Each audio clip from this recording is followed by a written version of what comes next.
একসময় যাদের কাছে ঈদ মানেই ছিল বন্ধুদের সাথে আড্ডা আর ঘোর, আজ তাদের জীবনে এসেছে বড় পরিবর্তন। আগে ঈদ আসতো কেবল নীল দহনে পরিবার থেকে দূরে সরে যাওয়ার বার্তা নিয়ে, কিন্তু সময়ের আবর্তে সেই ধূসর চিত্র এখন বদলাতে শুরু করেছে।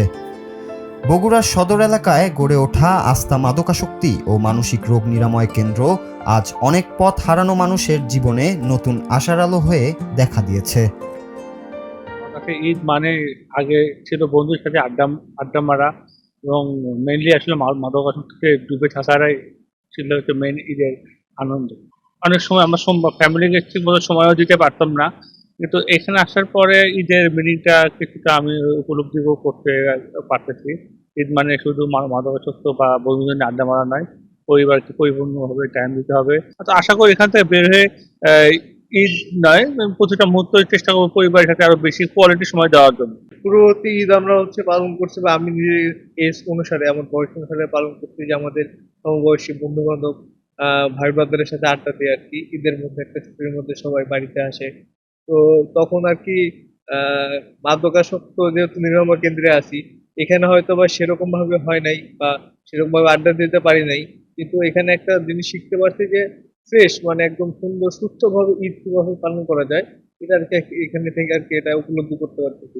এখানকার জীবনটাই বেশি ভালো লাগছে, মানে বাইরের থেকে এখানে ঈদ করে বেশি আমি বুঝতে পারছি যে আসলে বাইরের ঈদ আমরা যেভাবে পালন করি আর কি মাদকাসক্ত হয়ে বা অন্য অন্য চিন্তা ভাবনা নিয়ে, তার থেকে এখানে অনেক ভালো এবং শান্তিপূর্ণভাবে ঈদ পালন করছি, এবং পরবর্তীতে এইভাবেই ঈদ পালন করা আমার ইচ্ছা। আসলে বাইরে যারা আসলে উচ্ছৃঙ্খল করে, ওটা আসলে কোনো জীবন না বলতে গেলে। সুস্থভাবেও যে ঈদ করা যায় সেটা হয়তো বা আমি এখানে না থাকলে আমি বুঝতেও পারতাম না, বা আমার নিজেরও উপলব্ধি হতো না। নিরাময় কেন্দ্রের চার দেয়ালের ভেতরেই এই মানুষগুলো এখন খুঁজে পাচ্ছেন ঈদের প্রকৃত অর্থ।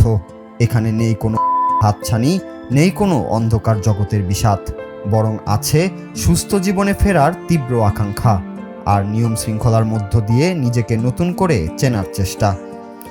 চিকিৎসা আর সঠিক নির্দেশনার মাধ্যমে তারা শিখেছেন যে ছাড়াও জীবন আনন্দময় হতে পারে। ঈদের খুশি এখন আর মাঝে সীমাবদ্ধ নয়, বরং তা ছড়িয়ে পড়েছে আত্মশুদ্ধি আর সুন্দর আগামীর স্বপ্নে। এই কেন্দ্রে চিকিৎসাধীন ব্যক্তিরা এখন আর একা নন, তারা ফিরে পেতে চান তাদের পরিবারকে।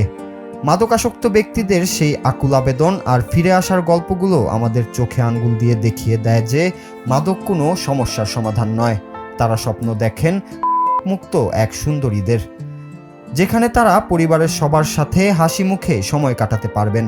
প্রতিষ্ঠানের পরিচালক কায়সার সারজিৎ সোহেলও মনে করেন সুস্থ ও সুশৃঙ্খল জীবনই পারে মানুষের মনে প্রকৃত ঈদের আনন্দ এনে দিতে। মাদকাসক্তদের ঈদ মানেই ছিল হচ্ছে যে নিঃসঙ্গতা, একাকিত্ব ছাড়াও যে লাইফকে এনজয় করা যায়, মাদক ছাড়াও যে জীবনটাকে সুন্দরভাবে উপভোগ করা যায় পরিবারকে কোয়ালিটি সময় দিয়ে, এই বার্তাটা আমরা সমস্ত রোগীকে বোঝানোর চেষ্টা করি। একটাই বার্তা, মুক্ত জীবন গড়তে হবে, আসলে সমস্যার সমাধান না। সবশেষে পরিবর্তনের এই গল্পগুলো কেবল কতিপয় ব্যক্তির নয়, বরং এটি সমাজকে এক নতুন দিগন্তে নিয়ে যায়। আর সেই পথে ঈদ হয়ে উঠুক নতুন জীবনের এক অটল প্রতিশ্রুতি, যেখানে নয় বরং পরিবারই হবে আনন্দের মূল কেন্দ্রবিন্দু। আসুন আমরা সবাই মিলে মাদকের ভয়াল থাবা থেকে সমাজকে রক্ষা করি এবং মুক্ত একটি সুস্থ ও সুন্দর জীবন গড়ি। ছাড়ুন, সুস্থ জীবনযাপন করুন। Nur Raju, Bangla TV news desk.